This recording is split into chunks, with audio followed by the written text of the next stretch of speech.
Bonjour et bienvenue pour cette nouvelle Minute Info. Pour commencer notre actualité, HDI, filiale du groupe ASSA ABLOY et un des leaders de solutions d'identité de confiance, annonce via un communiqué de presse les résultats de la transformation de son service client en Europe, Moyen-Orient et Afrique.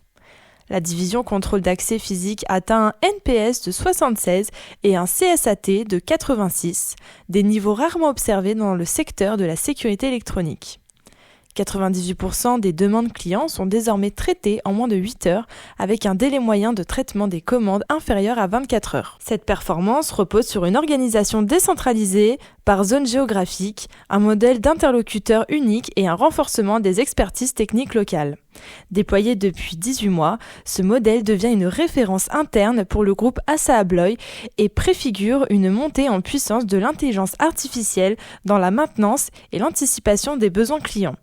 HDI veut étendre ce modèle, renforcer l'intelligence artificielle et faire de l'expérience client un avantage durable en EMEA. Enfin, pour poursuivre notre actualité, la Marine nationale souhaite accélérer l'intégration de drones navals armés afin de renforcer la protection de ses bases et l'escorte de ses bâtiments. Toutefois, contrairement aux drones aériens, les systèmes de surface et sous-marins souffrent encore d'un manque de robustesse opérationnelle, notamment en matière d'endurance et d'autonomie en mer.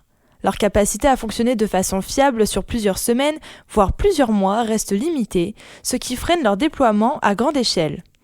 Pour répondre à ce défi, la Marine a lancé le projet Danae, financé par l'Agence de l'innovation de défense et soutenu par la DGA. Ce programme vise à identifier et développer un drone de surface autonome capable d'embarquer un armement. Le projet doit aboutir à la sélection d'un modèle destiné à une production en série.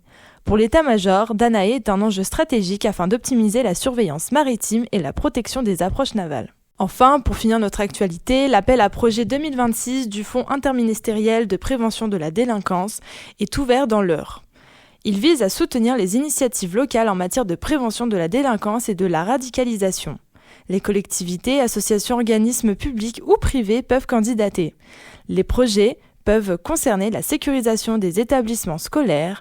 Le financement peut également porter sur l'équipement des polices municipales, des actions de prévention auprès des jeunes sont encouragées et la lutte contre les violences intrafamiliales fait aussi partie des priorités.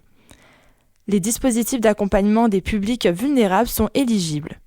Les dossiers doivent être déposés avant le 13 mars 2026. Merci d'avoir suivi cette Minute Info et pour plus d'actualités, rendez-vous sur notre site internet agnos-sécurité.fr.